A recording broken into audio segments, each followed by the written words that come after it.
ఇంగ్లీష్‌లో మాట్లాడాలంటే భయమా? మీలాంటి వాళ్ళ కోసమే spoken English personal training classes వెంటనే జాయిన్ అవ్వండి. నమస్తే రమగారు. నమస్తే జయ.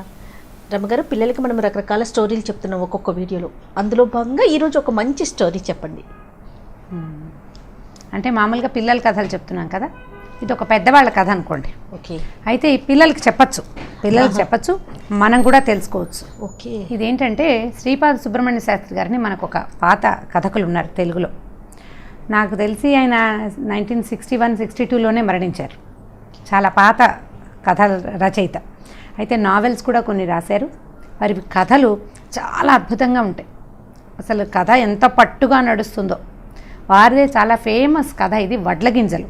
ఆ కథ పేరు వడ్లగింజలు. అంటే అది మామూలు మీకు తెలిసిందే కదా. బియ్యం ఎందులో నుంచి వస్తుందో తెలుసా జయ? మీకు తెలుసు రమ్మగారు. లేకపోతే అందరు కామెంట్ రూపంలో పెట్టేస్తారు, జయాకి బియ్యం ఎలా వస్తాయి కూడా తెలియదా అనేసి. బియ్యం ఏ గింజల నుంచి వస్తుందో అవే వడ్ల గింజలదే కథ. అయితే వడ్ల గింజలకి కథ ఏమీ రిలేటెడ్ కాదు. ఇదేంటంటే ఒక శంకర్ భట్టు అనే ఒక బ్రాహ్మణ కుర్రాడి కథ. అయితే ఇతను ఏంటంటే అప్పట్లో చెస్ బాగా ఆడేవాడట.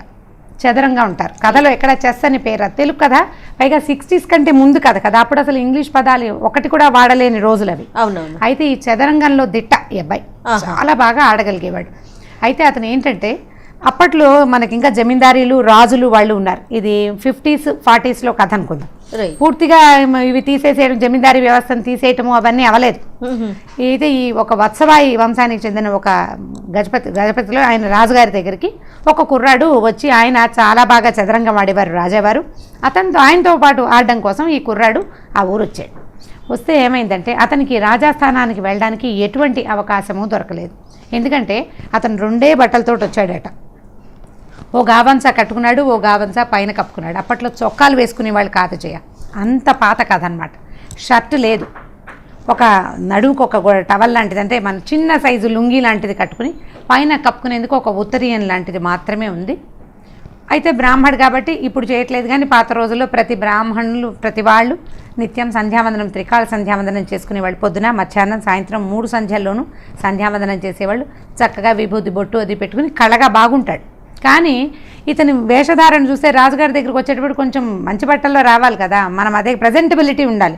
ఇతనికి ఆ ప్రజెంటబిలిటీ లేదు. అతనుకున్న ప్రజెంటబిలిటీ ఏంటంటే మొహంలో ఒక వర్చెస్ ఉంది, బొట్టు పెట్టుకున్నాడు. అప్పుడు అందరూ సామాన్యంగా అందరూ విభూతి బొట్లే పెట్టుకునేవాళ్ళు. అయితే ఈ రాజుగారి దగ్గర ఒక మంత్రి ఉన్నాడు. అతను ఈ కుర్రాన్ని లోపలికి రానివ్వలేదు. అయితే ఈ రాజు దగ్గరికి వెళ్ళే అవకాశం కుదరలేదు. ఆ రోజుల్లో ఏంటంటే ప్రతి అరుగు మీద ఈ చదరంగ మాట నడుస్తూ ఉండేది. తర్వాత అప్పట్లో సానివాడలు అవి ఉండేవి, పథకాల కదా, అక్కడ ఇళ్లల్లో కూడా చదరంగం నడిచేది. అప్పుడు ఏముంది, టీవీలు లేవు, కాలక్షేపం ఏదో ఒకటి కావాలి కదా. పచ్చీసు అవి ఆడుకునేవాళ్ళు, మనకు తెలిసిందే కదా. పచ్చీసు, దాయకట్టం ఆడడము అలాంటివి ఆడేవాళ్ళు. పేకలు కూడా ఆ రోజుకి లేవు, కార్డ్స్ ఆడడం లేదు, చదరంగమే ఆడేవాళ్ళు. చదరంగం తెలివిగల వాళ్ళ ఆట. ఈ రాజుల ఇళ్లల్లో వాకిళ్లలో అరుగులుండి పొద్దునే భోజనాలు అవి చేసేసి ఏవో చిన్నపన్న పనులు చేసుకునేవాళ్ళు. వ్యవసాయదారులు అయితే వ్యవసాయం చేసిన మధ్యాహ్నాలు ఖాళీ కదా, చదరంగం ఆడేవాళ్ళు. ఈతను ఏం చేసేవాడు, ఈ ఊర్లో తిరుగుతూ ఈ ఊళ్ళో నడిచెళ్తుండేవాడు. ఓ చోట చదరంగం ఆడుతూ కనపడేవాళ్ళు. వాళ్ళు ఆడుతుంటే మెల్లిగా పక్కకి వెళ్తాం, వాళ్ళ దగ్గర కూర్చోవటం. అది కాదు, ఇది పెట్టండి అని 2వ కాయ పెట్టించడం చేసేవాడు. ఎవరి పక్షాన అయితే ఇతను కూర్చున్నాడో వాడు ఖచ్చితంగా గెలిచేవాడు. మంచి తెలివితేటలున్నవాడు. అతను బాగా ఆటొచ్చు. 2 సార్లు అయ్యేసరికల్లా వీడికి ఏదో ఉపాసన ఉంది, అందుకే వీడు గెలుస్తున్నాడు అనుకున్నారు. కొద్ది రోజులు, మరో 4 రోజులు గడిచినాయి. ఈసారి ఈ మొదటి పెద్ద వీధులు కాకుండా చిన్న వీధుల్లో ఆడే ఆటల దగ్గర కుర్రాళ్ళు ఆడతారు. ఎంత పెద్ద పెద్దవాళ్ళు, రాజులిళ్లలో పెద్దవాళ్ళు. రాచవీధులు అంటే రాజుగారి కోటకి చుట్టుపక్కల ఉన్న మెయిన్ స్ట్రీట్స్ వదిలిపెట్టేసి పక్క లైన్లలోకి వెళ్ళడం మొదలుపెట్టాడు. ఈ పక్క లైన్లలో కుర్రాళ్ళు ఆడుకుంటారు చిన్నవాళ్ళు, వాళ్ళ ఆటలు కూడా సెట్ చేయటం మొదలుపెట్టాడు. ఓ 2 రోజులు గడిచేసరికల్లా వీడు యాక్టివ్గా ఉండటం, తర్వాత ఇతని ఆటలో ఉన్న చురుకుదనం 3 ఎత్తుల్లో కట్టేయటం అవతల వాళ్ళని. అది వాళ్ళు తెలుసుకున్నారనమాట, వీడి దగ్గర చాలా ప్రజ్ఞ ఉందని. అతను కూడా తిరగటం మొదలుపెట్టారు. అప్పటిదాకా అతనికి ఒక గావంచాను, పైన ఒక గావంచా, కింద ఒక గావంచా మాత్రమే ఉన్నాయని చెప్పామా. పూటకోళ్ళ ఇంట్లో ఎవరో ఒక వేదరాజు పెద్దమ్మ ఇంట్లో భోజనం చేసేవాడు. వీళ్ళు మా ఇంట్లో భోజనం అని వీళ్ళందరూ తలా ఒక పూట అతన్ని భోజనానికి తీసుకెళ్ళేవాడు. ఈ భోజనానికి తీసుకెళ్లిన కుర్రాళ్లలో ఒకడికి సాని వీధులు అంటే ఆడవాళ్ళు ఉండే ఒక లైన్లో మంచి ఫ్రెండ్స్ ఉన్నారు. అక్కడ బాగా ఆట జరుగుతుందండి, మనం అక్కడికి వెళ్దామని ఒకరోజు ఇతన్ని అక్కడికి తీసుకెళ్ళాడు. కానీ డ్రెస్ మార్చుకోవడానికి ఒప్పుకోలే అతను. ఓకే. నాకు ఇదే భోజనం పెడుతున్నారు కానీ మీరు నేను దుస్తులు ఎలా మారుతాయి, నాకు అంత ఏం రాలేదని బట్టలు మార్చుకోవడానికి ఇష్టపడలా. ఆ వీధికి తీసుకెళ్ళాడు. వీధికి తీసుకెళ్తే ఆ వీధిలో ఉన్న ఒక అమ్మాయి దగ్గరికి రాజుగారి మేనలుడు, వాడు కూడా మంచి ప్రచండమైన ఆటగాడిగా పేరుంది అతను కూడా, అక్కడికి వెళ్ళారు. తీసుకెళ్ళేసరికల్లా ఆ కుర్రాడు వస్తాడు అక్కడికి. ఈ లోపల వీళ్ళు చదరంగం బల్ల సెట్ చేసుకున్నారు. ఆయన ఆటని ఆయన ప్రతిసారి ఆయన గెలిచేవాడు, ఈ అమ్మాయి ఓడిపోయేది. ఈ అమ్మాయి తలుపక్కన నుంచుని ఇతను ఆ అమ్మాయికి ఆట ఎలా కట్టాలో చెప్పాడు. 3 ఎత్తుల్లో రాజుగారి మేనల్లుడు ఓడిపోయాడు. ఆయన ఆశ్చర్యపోయాడు. ఎలా చేసావు నువ్వు, ఎప్పుడు నువ్వు ఓడిపోతావు, ఈసారి ఎలా గెలిచావంటే నాకు ఒక తాయెత్తు దొరికిందని చెప్తుందన్నమాట. ఇలా ప్రతి లైన్లో ఎక్కడెక్కడ చదరంగం ఆడతారో వాళ్ళందరినీ పట్టుకున్నాడు ఇతను. అయిన తర్వాత ఏం చేశారు, వీళ్ళు ఈ కుర్రాళ్ళల్లో కొంతమంది, మీరు మాతోటి చిన్న చిన్న వాళ్ళతో ఆడడం ఏంటండి, రాజావారు అద్భుతమైన ఆటగాడు చదరంగంలో, ఆయన కొట్టేవాడు లేడు ఈ పరగణాల్లో, కాబట్టి మీరు రాజుగారితో ఆడాలన్నారు.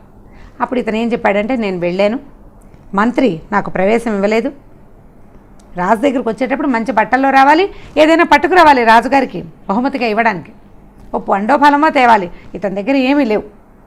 దాంతో నేను ఏమి తీసుకురాకపోయేసరికల్లా ఇలా అన్నాడు. అదేమిటి, విద్య ఎవరి దగ్గర ఉంటే వాడు వెళ్ళాలి రాజు దగ్గరికి, వస్తువులు పట్టుకొచ్చేవాడు బట్టలతోటి వాడి విద్యని గణించడానికి వీల్లేదు కదా. వాడి తెలివితేటలు ఉంటే డబ్బులు కనపడతాయి బట్టల వల్ల, విద్య ఎలా కనపడుతుంది? విద్య కానీ విజ్ఞానం కానీ వ్యక్తుల్లో ఉంటాయి. అది వాడి మాటల వల్ల, వాడి జస్టిస్, వాడి ప్రవర్తన వల్ల బయటపడాల్సిందే కానీ పైన కనబడే వేషం వల్ల కానే కాదు. అందంగా అలంకరించుకుని చక్కగా హ్యాండ్సమ్గా కనపడే ఆడవాళ్ళకి కానీ మగవాళ్ళకి కానీ మీరు చదువు వచ్చని, బాగా మాట్లాడతారని, బాగా విద్య ఉందని మనం అనుకోలేం. అందరికీ ఎలా ఉంటుంది, నోరు ధర్మగానే తెలిసిపోతుంది వాళ్ళ సంగతి ఏంటో. ఇప్పుడు ఇతను మాట్లాడంగానే ఇతను వర్చేస్తూ తెలుస్తోంది, అండ్ మాట్లాడగలిగే అతను మాట్లాడే విధానాన్ని బట్టి తెలుసుకోవాలి మంత్రి, ఆయన తెలుసుకోలేకపోయాడు. అయితే ఈ కుర్రాళ్ళు ఏం చేశారంటే, మనం రాజు దగ్గరికి వెళ్ళడానికి సులువైన మార్గం ఉంది, ఈ మేనల్లుడు ఓడిపోయాడు కదా, అతన్ని పట్టుకుందామని అతని ద్వారా ఈ శంకర భట్టుని అక్కడికి ప్రవేశపెట్టారు రాజుగారి దగ్గరికి. సరే ఆట మొదలు పెట్టేసరికల్లా రాజుగారికి అర్థమైంది, ఎదురుగుండా ఉన్నవాడు చాలా టఫ్ ఆటగాడు, అంత సులువు కాదు. అయితే ఒక ఏనుగుని కదపటం అనే ఎత్తు దగ్గర ఆట ఆగిపోయింది. వాళ్ళు ఏం చేసేవాళ్ళంటే, ఎక్కడ ఆగిందో ఎంతసేపు ఆలోచించినా తర్వాత ఎత్తు కుదరలేదనుకో, ఇవాళకి రెస్ట్ అని అది కదపకుండా ఉంచుకునేవాళ్ళు. మళ్ళీ నెక్స్ట్ డే ఆడుకోవచ్చు. ఎందుకంటే మనలాగా చిన్న చిన్న కాయిన్స్ అవి కాదు కదా, రాజుగారు పెద్ద బల్ల, ఇవన్నీ దంతంతో చేసిన ఉండేవి. ఈ ముందుండే భటులు, తర్వాత ఉండే ఏనుగులు, గుర్రాలు, రాజు రాణి, రాజు మంత్రి ఉంటారు కదా, ఇవన్నీ కూడా దంతంతో చేసినవి పెద్ద పెద్దవి. ఇవాళ ఎలా వదిలిపెట్టారో అలాగే ఇప్పుడు మన దగ్గర చెస్ ఛాంపియన్షిప్కి అవుతాయి కదా, అవి కూడా తర్వాత ఎత్తు పేపర్లో రాసి పెట్టడాలు అవన్నీ ఉంటాయి. బోర్డ్స్ కదపరు. ఓకే. ఈ బోర్డు కదపకుండా శంకరప్ప ఇంటికి వెళ్ళిపోయాడు. రాజుగారు ఆలోచిస్తున్నారు. చీకటి పడిపోయింది. చీకటి పడ్డాక ఏ రాజుకు తట్టింది, ఏం ఆడచ్చు, ఒక గుర్రం ఇచ్చి ఒక సైన్యాధిపతిని పంపించాడు. ఉన్నట్టుండి ఈ తంగిరాల శంకరప్పని తీసుకురమని. ఓకే. అనేసరికల్లా ఏనుగు వస్తే వస్తాను, ఊరికే రానని చెప్పాడు నేను. శంకరప్ప గుర్రం మీద రాను, నేను ఏనుగు మీద వస్తానన్నాడు. వీడు వెళ్ళి వెనక్కి వెళ్ళి ఈ సైన్యాధ్యక్షుడు రాజుగారు ఇట్లా అన్నాడండి అనగానే అప్పుడు ఆయనకి స్ట్రైక్ అయింది. ఆ ఆటలో గెలవాలంటే ఏనుగుని కదపాలి. ఈయన గుర్రాన్ని కదిపి ఆడదాం అనుకున్నాడు. గుర్రం కదిపితే ఓడిపోతాడు. గుర్రంతో రాలా శంకరభట్టు. దాంతో ఆయన వెంటనే ఏనుగుని పంపించి, ఆయనకు ఒక భద్రగజం ఉంటే ఆ గజాన్ని పంపించి ఈయన్ని తీసుకెళ్ళాడు. నువ్వే గెలిచావు, నాకు ఎత్తు కుదరలేదు అని చెప్పి ఈయనకి అఖండమైన సన్మానం చేసి చాలా ప్రైజ్ చేశారు. చాలా విశేషమైన సన్మానం చేశారు. ఈ సన్మానం జరిగినప్పుడు ఆయన రాజుగారు అడిగారు, నేను పూర్తిగా నన్ను గెలిచేసావు, నువ్వు ఈ పరగణాలో నన్ను గెలిచేవాడు లేడు, నీకేం కావాలో చెప్పు, ఏం కావాలంటే అది ఇస్తానన్నాడు రాజు. అంటే ఈయన ఏమన్నాడంటే, అవన్నీ నాకు ఎందుకండి, బ్రాహ్మణ్ణి, మీరు ఊళ్ళు ఇస్తారు, ఆ ఊళ్ళు ఇస్తారు, ఈ ఊళ్ళు ఇస్తారు, వాటిని పరిపాలించడం నాకేమొచ్చు, బ్రాహ్మణ్ణి పూజ చేసుకుంటాను, దేవతార్చన చేస్తాను, అన్నం వండుకు తింటాను, అంతకంటే ఏం చేయను కదా, కాబట్టి వడ్ల గింజలు ఇవ్వండి చాలు నాకు అన్నాడు. ఎన్ని వడ్లు కావాలంటే అన్ని తీసుకోమన్నాడు రాజు. అంటే లెక్క ప్రకారం ఇవ్వండి, ఎలాగోలాగా ఎలా తీసేసుకుంటాను నేను. లెక్క ఏంటంటే, చదరంగం బల్ల ఉంది కదా, గళ్ళు కనపడతాయి. మొదటి గడిలో ఒక గింజ, తర్వాత దాంట్లో 2, తర్వాత దాంట్లో 4, తర్వాత 8, 16, 32 అట్లా డబల్ చేస్తూ పెట్టండి అన్నాడు. వాటిలో గింజలు లెక్క పెట్టి పెట్టాలి. ఎంత సింపుల్గా ఉందని, ఎన్ని అవుతాయి మహా అయితే ఇన్ని అవుతాయి, అంతే కదా. కొలిపించి లెక్కబెట్టి కొలిపించి పంపిస్తామన్నారు. అందరికీ నవ్వొచ్చింది. ఏమిటి పిచ్చి బ్రాహ్మడు, రాజుగారు ఒక ఊరు ఇస్తాడేమో, చక్కగా ఓ అగ్రహారమో 2 అగ్రహారాలు, ఆయన 1 ఇవ్వాలనుకున్నాడు, 2 అడిగితే ఇచ్చేవాడు. వడ్ల గింజలు అడిగాడు. ఏమిట్రా వీడి తెలివి, వీడేదో అఖండమైన తెలివితేటలు ఉన్నవాడని అనుకున్నాం మనము. ఇంత ఆటగాడంటే వాడికి చాలా తెలివి. చదరంగా మాడడం అంటేనే బ్రెయిన్ షార్ప్ అని అర్థం. అవును, చిన్న పొన్న ఆటగాళ్ళకే షార్ప్గా ఉంటుంది. ఈ రాజుగారినే ఓడించగలిగిన ధీశాలకి ఇంకా బోల్డంత ఉండాలి. దాంతో అందరూ నవ్వుకున్నారు. చీకటి పడే వేళకి ఈ లెక్క పెట్టాలి కదా, మర్నాడు అనమాట లెక్క పెట్టేవాళ్ళు రాజుగారి దగ్గరికి వచ్చినప్పటికీ దిగాలుగా మొహాలు వేసుకుని ఉత్తరీయాలు భుజాల మీద ఉండాల్సిన ఉత్తరీయాలు నెత్తి మీద ఉన్నాయి వాళ్ళకి. ఏంటంటే, అయ్యా ఆయన అడిగింది కనుక ఇవ్వాలంటే మన రాజ్యం సరిపోదండి, ఇంకా 5-6 రాజ్యాలు కావాలి మనకి. ఎందుకంటే ఈ బల్లలో సగానికి వచ్చేసరికాలనే ఇది అయిపోతుంది. మన దగ్గర పడినే పట్ట మంట మొత్తం డబల్ అయిపోతాయి కదా. ఇప్పుడు 100-200 అవుతుంది, 200 300 కాదు, 200 400 అవుతుంది, 4 8 అవుతుంది, 8 16 అవగానే 16 తర్వాత వచ్చే అంకెలు ఎంత పెద్దవి అవుతాయి. సగం నిండేసరికి ఈ సగం గళ్ళు అయ్యేసరికి అలానే మన రాజ్యంలో ఉన్న మొత్తం వడ్ల గింజలు అతనికి ఇచ్చేయాల్సి వస్తాం మనం. ఇంత లెక్క తేలుతుంది. ఆ అంకె వేయటానికి ఒక లైన్, ఒక పొడుగాటు టావు పేజీ చాలదట. అప్పట్లో ఏం చేసేవాళ్ళు, మన దగ్గర వాటిని పేపర్ టావులు అంటారు, వాటిని ఈ తెల్ల కాగితాలని. మా చిన్నప్పుడు కూడా టావ్ అనేవాళ్ళు. అసలు ఆ టావు పదమే ఇప్పుడు నేనే అంటున్నాను చాలా కాలం తర్వాత. ఆ మొత్తం పేజీ ఎంత రాసినా ఆ అంకెలు ఆ సున్నాలు పూడట్లేదన్నమాట అని చెప్పారు. చెప్పేసరికి అలా రాజుగారు ఇతను ఈ రకంగా కూడా తన తెలివి చూపించాడని మర్నాడు ఏం చేశారంటే, 2వ రోజు, మొదటి రోజు ముందు రోజు సాయంకాలం ఏనుగుని పంపించారు, మర్నాడు సన్మానం చేశారు. 3వ రోజు పొద్దున అతన్ని తీసుకొచ్చి తనతో పాటు ఈ రాజు సింహాసనం మీద కూర్చోబెట్టి ఆయన లేచి ఈయన పాదాలు పట్టుకున్నాడు రాజు. ఇది చాలా సామాన్యమైన తెలివి కాదు, చాలా అద్భుతమైన తెలివితేటలు ఇవి. ఈ రాజ్యం నీది, నువ్వు కూర్చో అంటేనే నీ పక్కన కూర్చుంటా, అబ్బాయి ఇది నాకు ఇచ్చేయమంటే నేను వెళ్ళిపోతాను.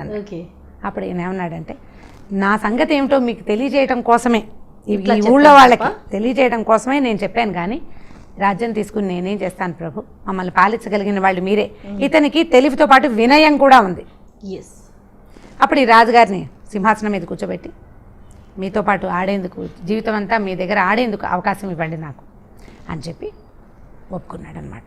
సో ఈ వడ్ల గింజల కథ, ఇప్పుడు ఈ కథ రాసిన శ్రీపాద సుబ్రహ్మణ్య శాస్త్రి గారు, ఇది విన్నారో చూసారో మనకైతే తెలియదు. ఇది 50లలో రాయబడిన కథ. ఇలాంటి కథల్ని పిల్లలకి చెప్పచ్చు. ఇది మంచి తెలివితేటలు ఉన్న కథ కదా. ఇప్పుడు మనం పజిల్స్ అవి చెప్తాం పిల్లలకి, క్వశ్చన్స్ వేస్తాం, రకరకాల పజిల్స్. 10-12 ఏళ్ల పిల్లలకి ఇలాంటి స్టోరీ చెప్పచ్చు. వాళ్ళు కూడా లెక్క పెట్టడానికి ట్రై చేస్తారు, మెదడుకి పదును పెడతారు. ఈ మ్యాథమెటిక్స్ని తెలివిగా వాడుకోవటం అనేది భారతదేశంలో చాలా ముందు నుంచే ఉంది. ఇప్పుడు వీళ్ళు చెప్పే పజిల్స్ ఇవన్నీ కూడా ముందు నుంచే ఉన్నాయి. ఇది ఇంకా పెద్ద పజిల్ కదా, అందరికీ ఎంత ఒక బస్తాడు గింజలు అవుతాయి అనిపించింది, ఎన్ని కోట్ల బస్తాలైనా ఇవి కదా. కాబట్టి ఈ స్టోరీస్ కూడా పిల్లలకి చెప్పచ్చు. ఇది చిన్న పిల్లలకి కాదు, 12 ఏళ్ళు 11 ఏళ్ళు వస్తే పజిల్స్ చేయటము, క్వశ్చన్స్కి ఆన్సర్ చేయటము వచ్చే ఏజ్ పిల్లలకి కనుక ఈ కథ చెప్తే ఇది మీరు తెలుసుకోవటము మంచిదే, పిల్లలకి చెప్పడము మంచిదే. క్లియర్గా చెప్తున్నాను, శ్రీపాద సుబ్రహ్మణ్య శాస్త్రి గారు రాసిన వడ్ల గింజలు కథ. ఇది తెలుగు మామూలు ఇలా నేను మాట్లాడుతున్న తెలుగులో ఉండదు, కొద్దిగా పాతకాలపు భాష, పూర్తి గ్రాంధికం కాదు, పాతకాలపు బ్రాహ్మణ భాష. అర్థమైన వాళ్ళు, తెలుగు వచ్చిన వాళ్ళు, చాలా మందికి తెలుగు రాకపోవచ్చు, వచ్చిన వాళ్ళు చక్కగా చదువుకుంటే అలాంటి కథలు చాలా ఉన్నాయి. సుబ్రహ్మణ్య శాస్త్రి గారు నాకు ఫేవరెట్ రైటర్స్లో ఆయన ఒకరు. మనము రాబో వీడియోలో సుబ్రహ్మణ్య శాస్త్రి గారి స్టోరీస్ కథలు ఇంకేమైనా 1-2 మనం చెప్పుకోవచ్చు. ఇది పిల్లలకి చెప్పడానికి యూజ్ అవుతుంది. రైట్ రమ్మగారు, థ్యాంక్ యూ సో మచ్ రమ్మగారు. ఓకే జయ. ఈ వీడియో కనుక మీకు నచ్చినట్లయితే లైక్ చేయండి, షేర్ చేయండి. మరిన్ని వీడియోస్ కోసం మా ఛానల్ని సబ్స్క్రైబ్ చేసుకోండి.